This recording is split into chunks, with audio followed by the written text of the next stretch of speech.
advogados criminais do Estado de São Paulo, Vossa Excelência poderá permanecer sentado.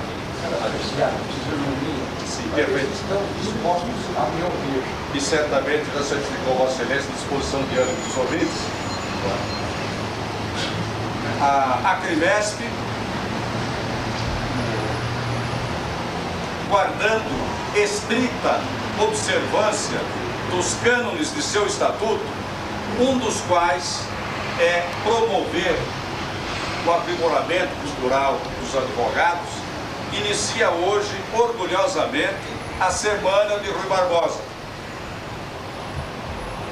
Foi notável preocupação de todos os educadores e em todos os tempos que se propusessem por modelo à classe estudantil, aos acadêmicos, aqueles varões abalizados pela ciência, pelas letras e pelas virtudes, que, muito embora estivessem já mortos, continuassem ainda a ensinar com o seu exemplo. Daqui nasceu a lembrança que pusemos por obra de comemorar com estudos especiais a figura excelsa de Rui, cuja data natalícia ocorreu aos 5 dias do mês de novembro. E a melhor forma para a celebração desta efeméride pareceu-nos que seria a programação de uma série de palestras a respeito da língua portuguesa, de que foi Rui, sem contradição honesta, um dos mais legítimos representantes.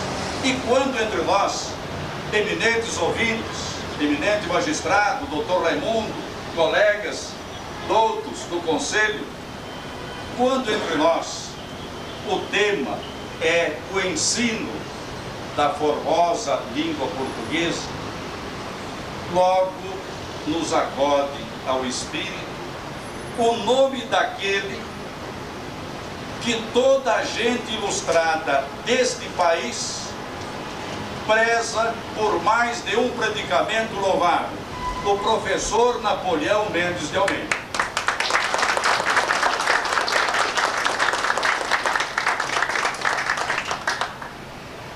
De Rui, disse Agripino Griego, que foi um monossílabo e encheu de luz a história do Brasil. De Vossa Excelência, bem pudéramos dizer que sois o polissílabo Napoleão, que há mais de meia centúria, sem tréguas e nem quartel, vem disseminando com gerais aplausos o ensino da língua portuguesa.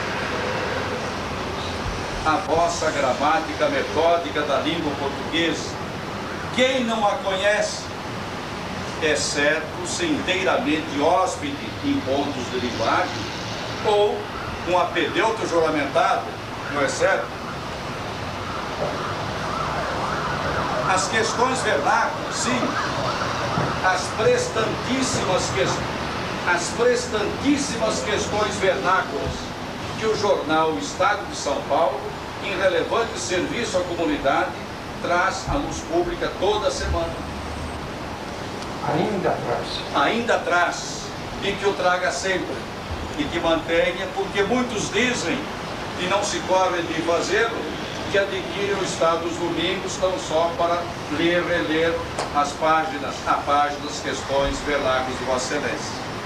Também a gramática latina, necessária, se não indispensável, aos que verdadeiramente desejam conhecer o português. Pois bem, afortunados somos todos nós que hoje podemos ver e ouvir ao autor mesmo de tão preciosos tesouros de ciência e erudição. Vossa Excelência, doutor Napoleão Mendes de Almeida, está com a palavra.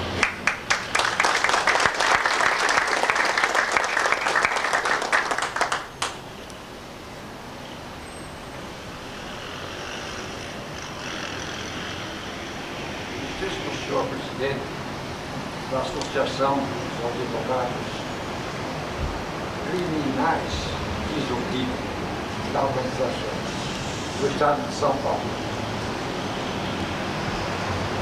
Pesados associados.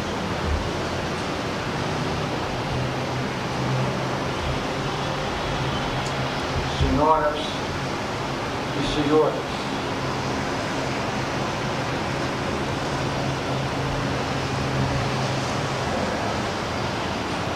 sinto grande responsabilidade em falar à pleiade de membros desta associação e muito receio de não corresponder à delicadeza do convite do seu presidente, Dr. Carlos Biasotti, mas espero não esgotar a paciência de nenhum dos presentes com discorrer, em primeiro lugar, sobre os anseios de Rui Barbosa, quanto à pureza do nosso idioma, e, em segundo, com ventilar apenas dois assuntos de nossa gramática.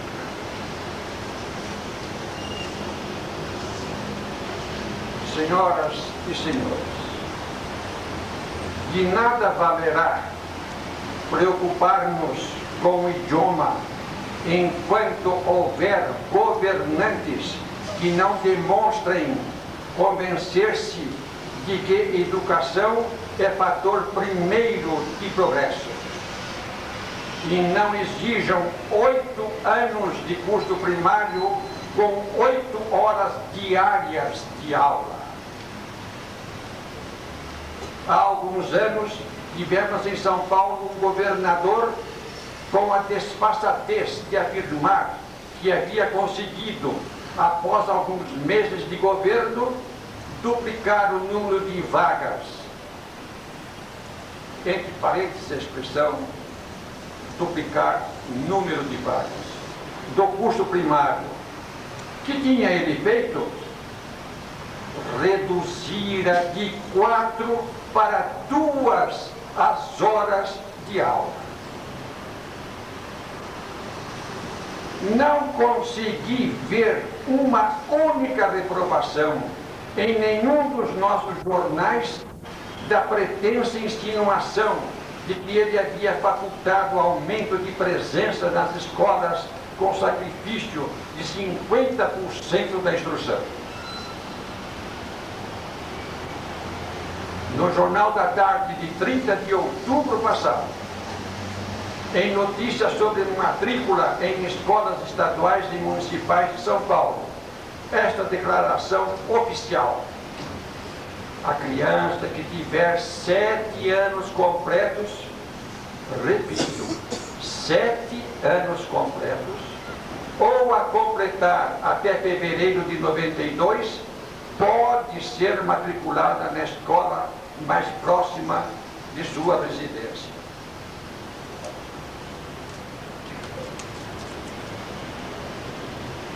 Meu filho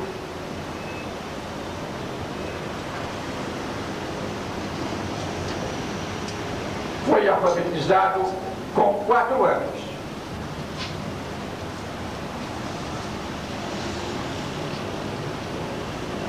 E igual idade tinha os seus 30 coleguinhas. Nenhum deles era gênio. E todos eles foram alfabetizados em português e em inglês ao mesmo tempo. Devo aqui declarar que foi intenção da Secretaria de Educação do Estado da época fechar a escola britânica em que estava matriculado. Essa mesma pessoa, mais tarde como ministra de Educação, declarava perfunctoriamente que não podiam ser matriculados no curso primário crianças com menos de 7 anos. Enquanto cuidamos de salvar a economia do país, não podemos descurar da educação. A programação oficial do ensino oferece a estrangeiros espetáculo de circo de cavalinhos e de casas de lanche gratuito. Em dar divertimento e comida, passou a consistir a educação em nossa terra. Leem nossos filhos histórias para a criança, para aprender a dizer tá bom. Comicidade para quem não está ao alcance da criança a diferença entre o errado e o certo, entre o errado e o cômico, nem dele, nem da mãe estrangeira ou caipira. Ainda poucas semanas faz, vimos num jornal a declaração do nosso atual governador de que pretende, entre aspas, pretende aumentar para 5 o número de horas diárias do nosso curso primário. Outra vez, nenhuma alusão em nenhum jornal ao verdadeiro número de aulas diárias e ao total de anos do curso primário de países adiantados.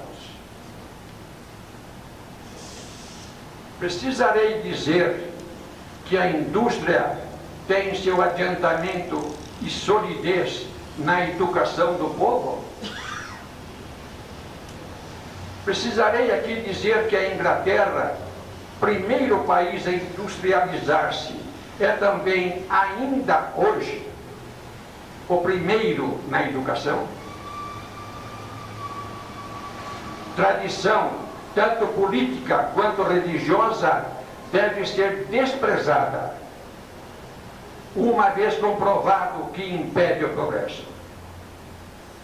Nos próprios países altamente industrializados, a instrução primária é dirigida com objetivo concreto e generalizado, e não abstrato ou teocrático, sem objetivar necessidades.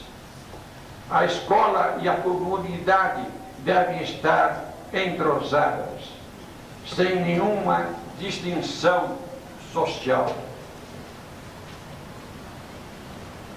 O humanismo não distingue adultos de crianças, não admite compartimentos étnicos. O que o humanismo não pode é correr o risco de ver-se perdido pelo desenfreado crescimento da população. O curso universitário assume aspectos diversos, vocacionais, pessoais, como administração, comércio, agricultura, magistério, profissão liberal, não porém o curso humanístico. Em todos esses aspectos educacionais, ressalta-se a importância do conhecimento do idioma do país e de pelo menos mais um idioma de país desenvolvido, quer more o cidadão em cidade, em aldeola ou em fazenda.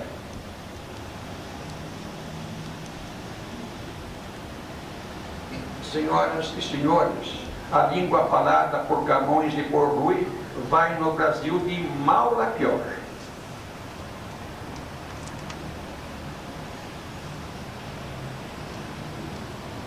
Tão mal que tentam, até oficialmente, infamar a palavra português, quando a ela referente, procedimento inexistente há 2 décadas.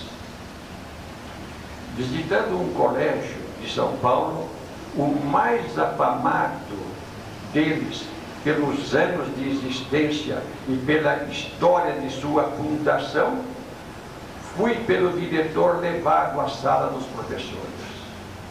Após a apresentação, a cada um deles, dei uma volta na sala. Que vejo?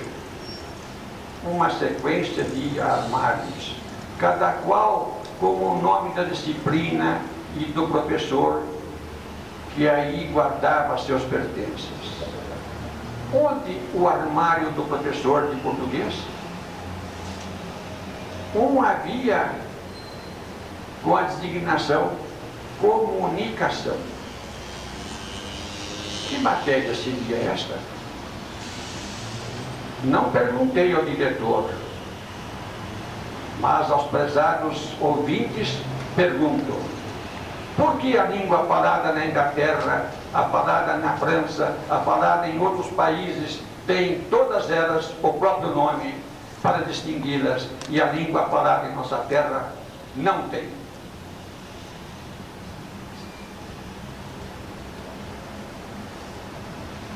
Se o malogro do ensino da nossa língua repousa hoje nesse procedimento, sua origem teve as primeiras raízes há 61 anos, quando, após a Revolução contra São Paulo, foram criadas as férias de julho. O ano letivo ia de 1º de fevereiro a 30 de novembro, não interpolado com feriados, dias de vadiagem mais do que comemorativos.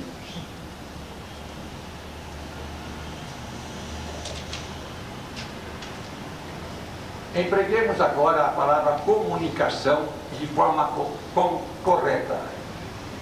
Os meios de comunicação constituídos por impressos, estações de rádio e canais de televisão têm influência incomensurável, de todos reconhecida, já para o mal, já para o bem. E a linguagem é a arma desses meios.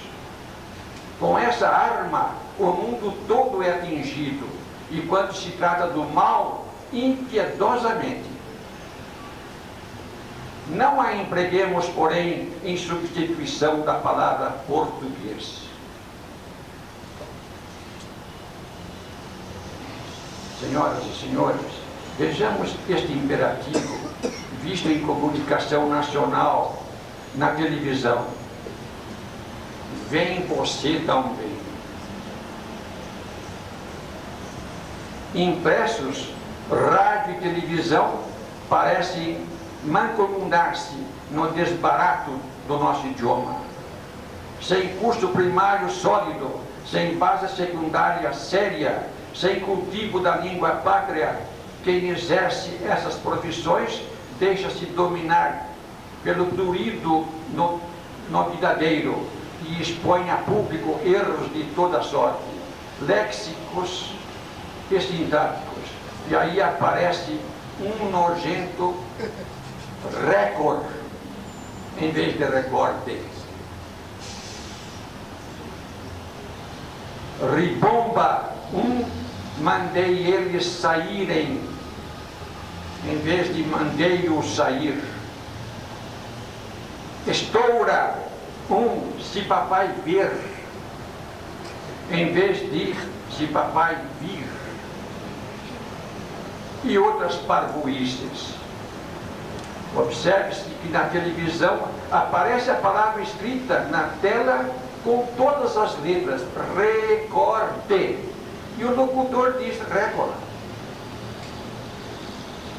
Que nome dar a esse proceder?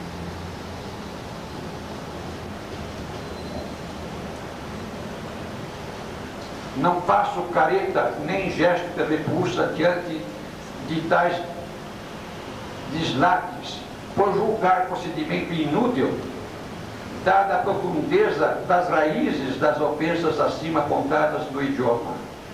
O mal não se desraiga numa geração, nem em duas. Sua extirpação implica procedimento governamental imediato e permanente, para que, daqui a 3 gerações, haja no Brasil um vernáculo uno, agradável, imponente, como o de há muito existente em diversos países. No rádio e na televisão, podemos encontrar um entrevistador conhecedor do idioma, mas que dizer do português das pessoas que ele entrevista? Tratando-se de um esportista, seus erros de técnica esportiva podem ser corrigidos quase imediatamente, mas os erros de português do entrevistador e do entrevistado exigem anos para completo expurgo. Os profissionais da política, se podemos chamar política profissão, não estão isentos do mal causado pela fraqueza do curso primário e pela deficiência do secundário no tocante ao estudo da gramática. Ainda que tenha feito um curso superior de letras, não tem o político segurança no seu discurso. Consegue-a somente quando a busca autodidaticamente.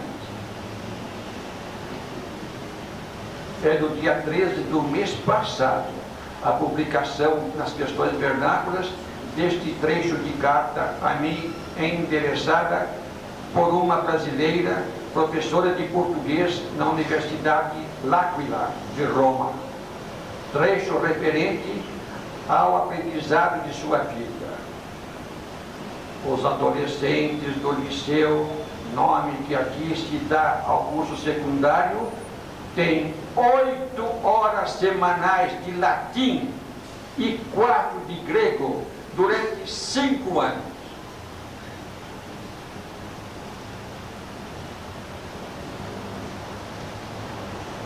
Na minha resposta a esta afirmação, deve orgulhar-se de sua filha, longe do descalabro educacional do Brasil, onde autoridades do ensino público pregam com a maior disfarçatez: falem como quiserem. O recorte do jornal com esta frase encontra-se em meu escritório. Quando praticados por jornalistas, recorto os erros para, sem identificar o jornal, mostrar aos meus alunos, pois os erros ensinam, mas é trabalho quase baldado. Uma andorinha não faz verão. E de um diretor de jornal já ouvi esta reprimenda: você lê jornais para encontrar erros de português? Poderia ter-lhe respondido: do que você sofre eu não sei, mas posso assegurar que não é da vista. Engoli, porém, esta resposta.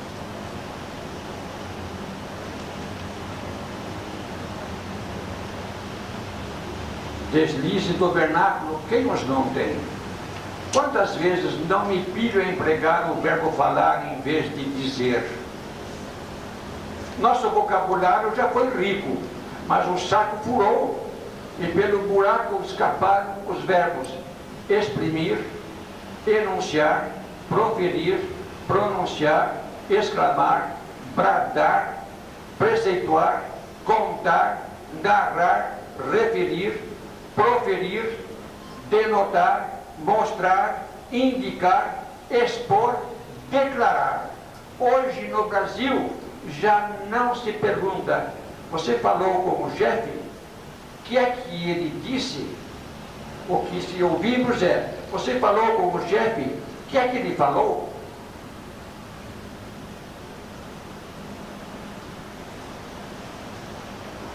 O que dizer do verbo ter em vez de haver?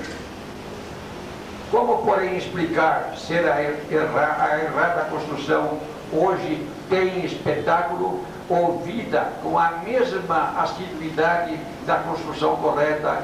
Naquela fábrica não há vaga. O erro e o acerto têm força de igual propagação. A correção opera-se na escola. Não vou falar do malefício da extirpação do latim, assunto para muitas laudas, mas vou pedir permissão para uma digressão.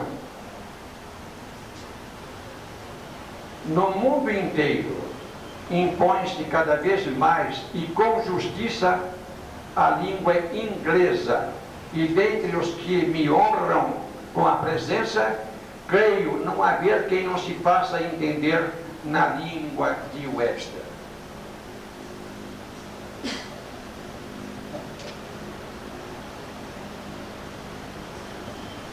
Por que diz o inglês let me see e não let I see? Se o sujeito da primeira pessoa gramatical em inglês é I e não me?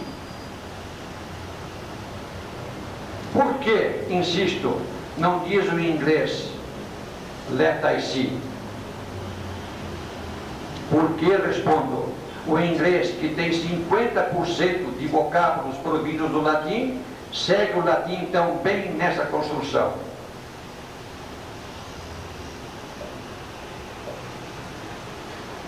Atrevo-me a explicar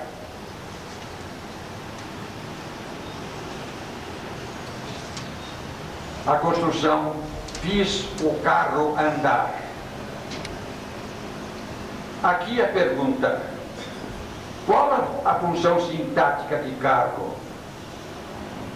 A expressão é esta: fiz o carro andar.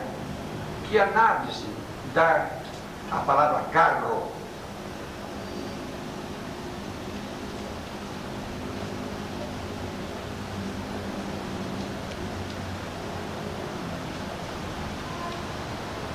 Eu não fiz o carro.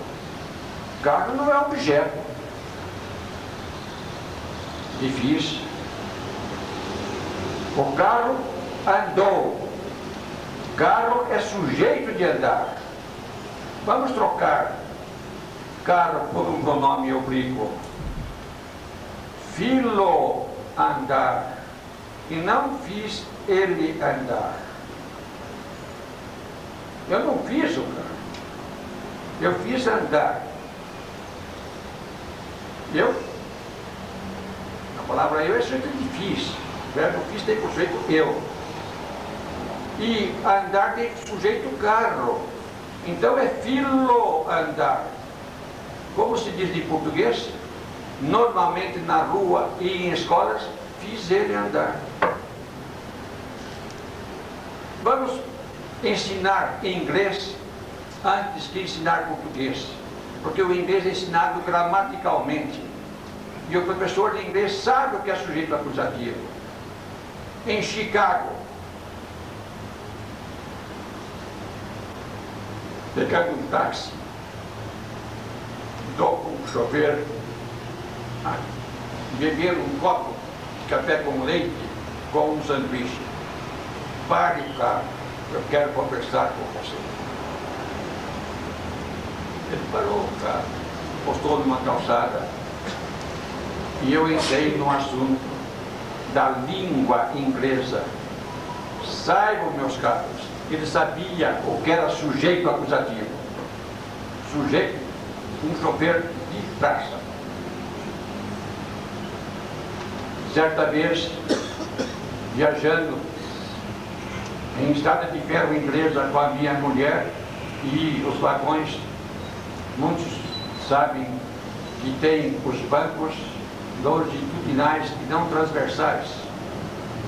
Naquele box havia 3 casais. Nós 2 e mais 2. Um americano, outro inglês. Os 2 professores de inglês. Não tive dúvida, entrei na sintaxe inglesa. Os 2 repetiam com a mesma ênfase o que era sujeito acusativo. De 10 professores de português, talvez não encontrem 2 que saibam atualmente, nesse instante, o que é sujeito acusativo.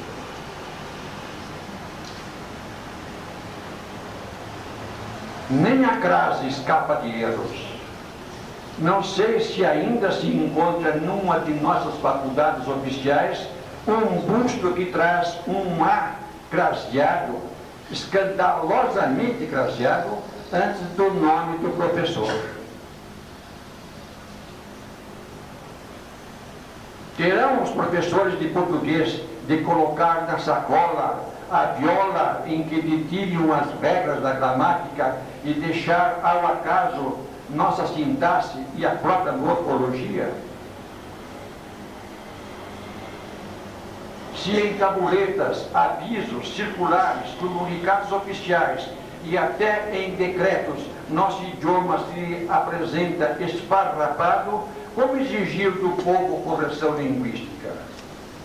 Qual a razão desses disparates que não são distrações de revisão, mas verdadeiros erros de palmatória?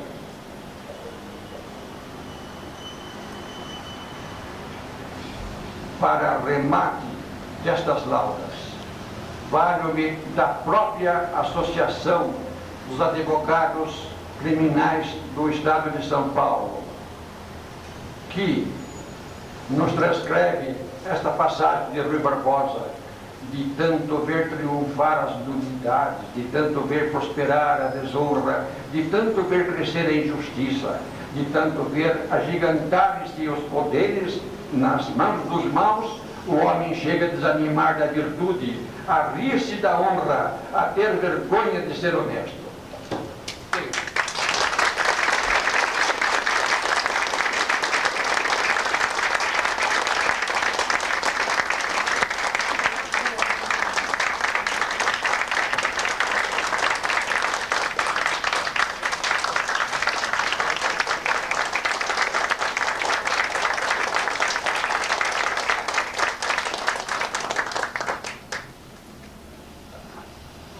Embora estejamos todos sob a tirania do tempo, seria frustrar o desejo dos colegas, caçar-lhes a palavra, porque certamente Dr. Napoleão Mendes de Almeida, e desde logo o digamos, percebemos entre Vossa Excelência certa afinidade ou mesmo repugnância, já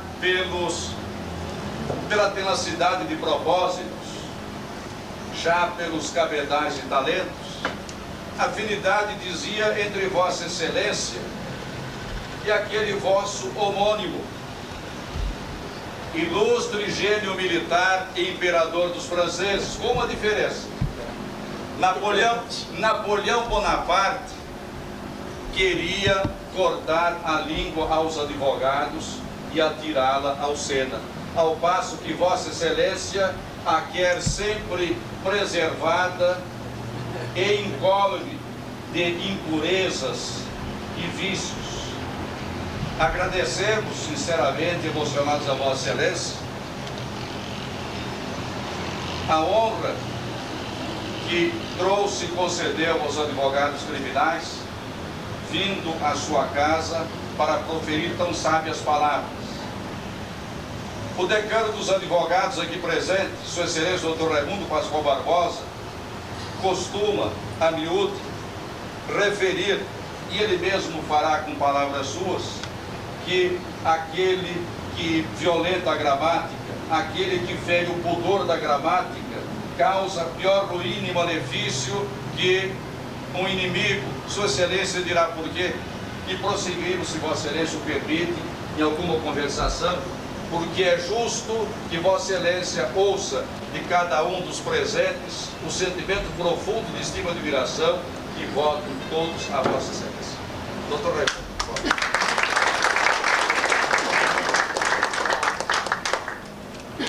A palavra não é minha, do meu velho professor de português de Fortaleza. A Ordem dos Advogados, certa vez, fez uma publicação de petições que lhe foi enviada por alguns magistrados, nas quais constava o assassinato da nossa língua. E aquele professor cego ouviu a leitura de 3 páginas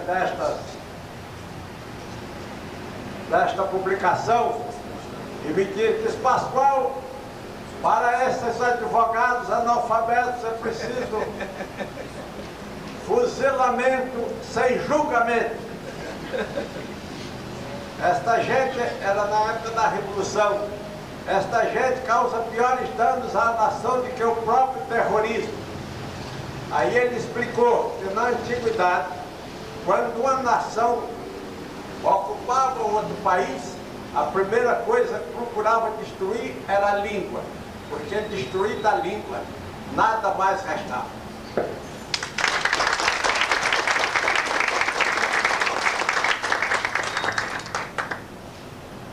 Doutor Napoleão, estando presente Sua Excelência, o doutor Miguel Campos Petroni, magistrado titular da 8ª Vara Criminal, terá honra e ensejo de passar às mãos de Vossa Excelência uma dádiva que é precedido de um texto que lerá a Vossa Excelência, especialmente. Ao egrégio professor, doutor Napoleão Mendes de Almeida, glória imortal do ensino vernáculo e varão a todas as luzes grandes, oferecem os advogados criminais do Estado de São Paulo, em penhor da muita estima que lhe votam e como preito de justiça e gratidão, esta edição príncipe da obra-prima de Rui.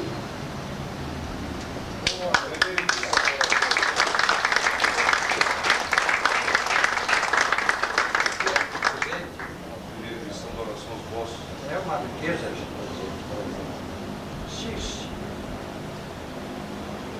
Muito obrigado. Quero referir-me às suas palavras também diante. Falou de destruição da língua de país conquistado. Poderia ter falado com igual ênfase sobre a imposição da língua do país conquistador, que fez Hitler uma semana depois de conquistada a Polônia, proibição de ensino da língua polonesa e obrigação de ensino diário, várias horas por dia, da língua alemã. Gostei muito das suas palavras e gostei muito deste presente. Agradeço, é uma lembrança que guardarei por alguns anos, pelo menos. Não sei até quando. Sim, até o fim da vida.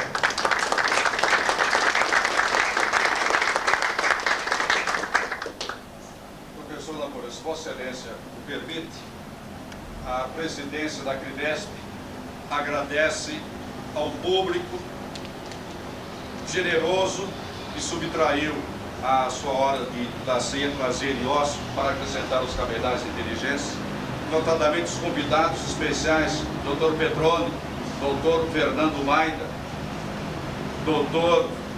Raimundo Pascoal Barbosa, Dr. Francisco Lobo, Paulo Henrique, Dr. Mário de Oliveira, e notadamente agradecemos a Vossa Excelência. Pode citar mais um nome? Dr. Balarim. Perfeitamente. Fala 8 línguas. Está aqui presente. Ao poliglota Dr. Balarim, desejamos que se identifique para que possamos, portanto, com essa informação.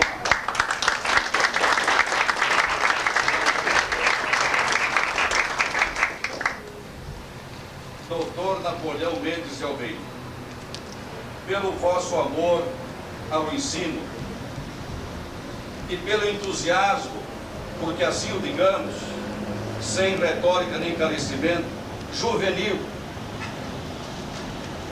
com que Vossa Excelência trata as coisas da língua, a Associação dos Advogados Criminais, hoje reunida,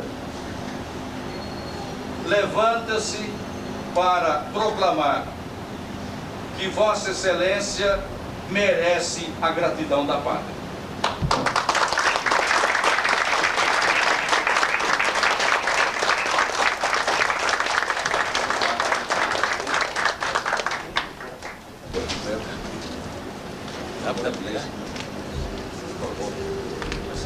Essa capela final, homenagem.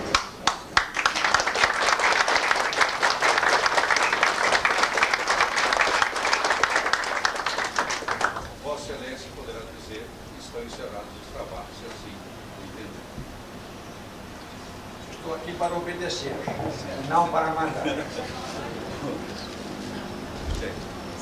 portanto, a posição nossa de quem solicita o benefício do imposto de sócio, mais atento ao adiantado da ordem,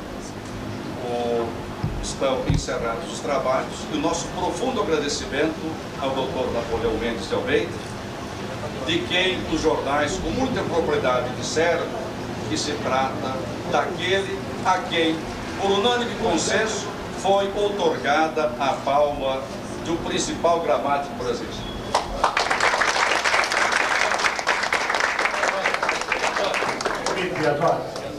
Piazzotti, queria aproveitar para avisar que segunda-feira continua o ciclo de palestras da Prefeita Rui Barbosa, no mesmo horário, às 18h30, nesse auditório. Perfeitamente. Você atrapalhou aí.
Juliana.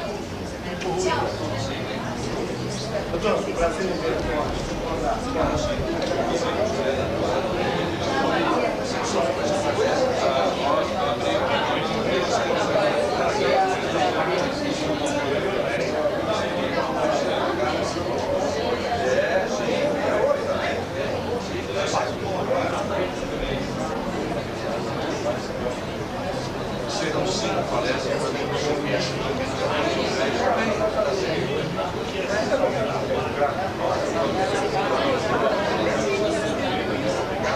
Nós queremos argumentar os poligotos.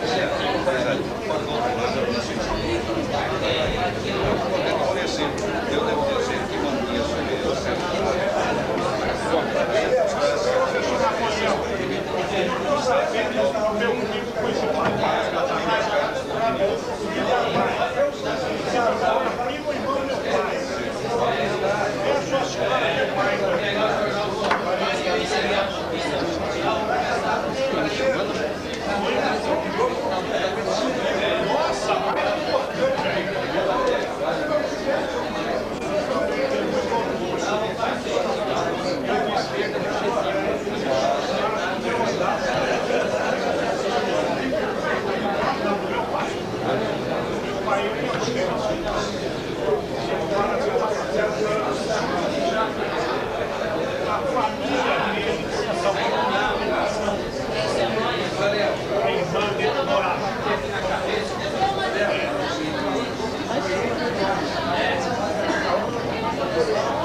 Tudo bem, prazer em ver.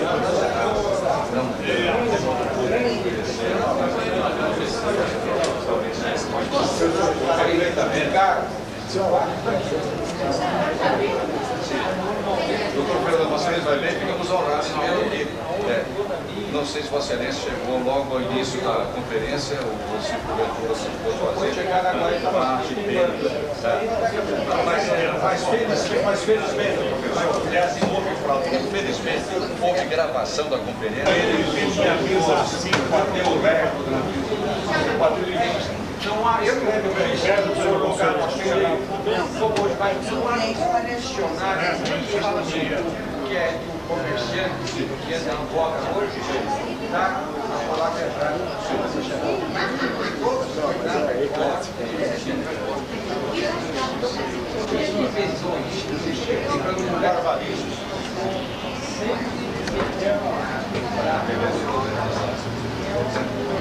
Satisfação grande,